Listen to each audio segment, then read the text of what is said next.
Thank you so much for your gracious applause. Toastmaster, ladies and gentlemen that make up the members and guests, pleasant guests this evening.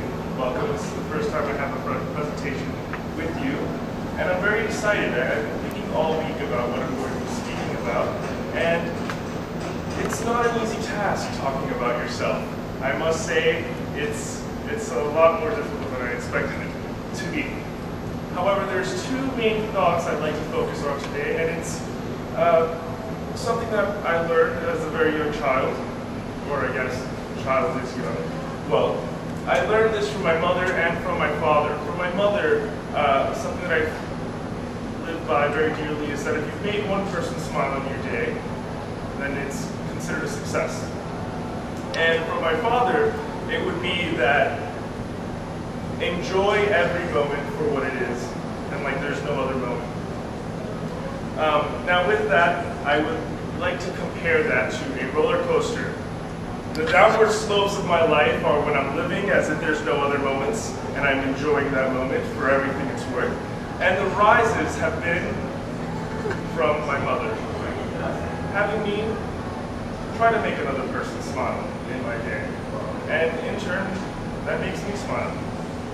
I believe the combination of these two things that I've learned in my life are what prepares me and keeps me sane through the launches that I take upward. I'm excited to share this with you. I'm very comfortable in most cases in front of others. There was a situation not too long ago where I was helping out a friend with the beginning of one of her journeys. She is part of an organization that helps out many in the community that suffer from cancer. And we were at this event known as the Relay for Life here in Naples. And I was responsible for entertaining our crowd. I was responsible for putting together activities and having children of young ages and adults of old ages all come together to experience the same thing. For the first time ever, to my luck, we were rained on in the middle of the night. It's an overnight event, by the way, and there was absolutely no preparation for such a thing. We were stuck, nothing to do, absolutely nothing. No games, no music, no sound. And I was put with the challenge of entertaining a gymnasium of people with absolutely nothing but myself and a microphone. And I did so for approximately 6 hours. Those 6 hours were 12 o'clock at night, midnight, to 6 o'clock in the morning. Those are the roughest hours, in my opinion, to really keep a crowd entertained.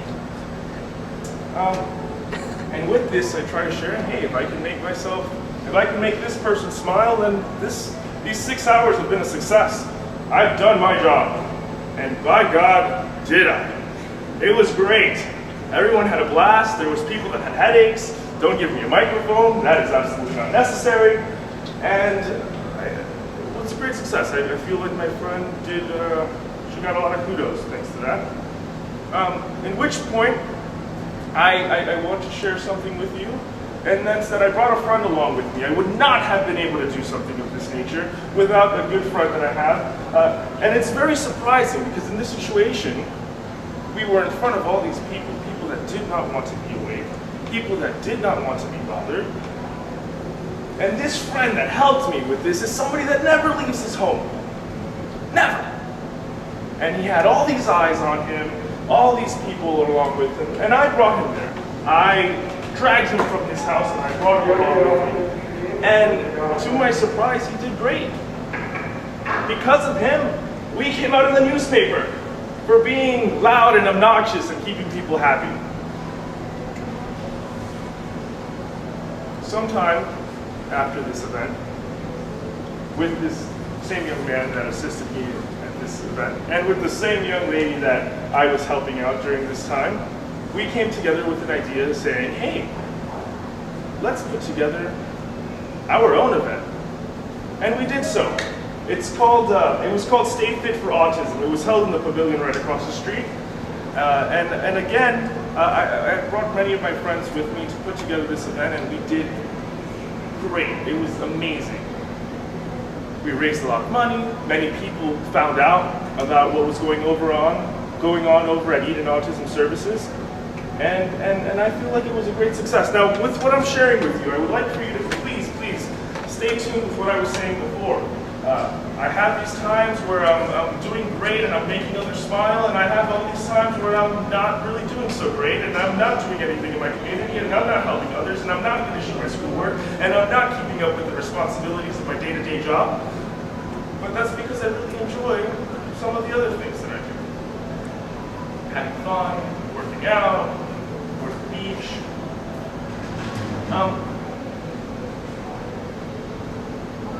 But in the end of the day, we sit down and we look at what you've accomplished and we look at the things that you've learned. And what I really am trying to share with you is if you put together the good and the bad, you're going to come out with something great. And if you fall, I was mentioning to you earlier, a roller coaster, when you're coming down, what I like to do is use the momentum of that downward fall and come up and do something greater. So it may be difficult for you to understand because I like to talk very quickly and such, but I like helping others, I like being around others, and I enjoy the moment. And that's, if it's shining light on some that are not used to having the light on them, then I will do so. Thank you so much. I appreciate your patience.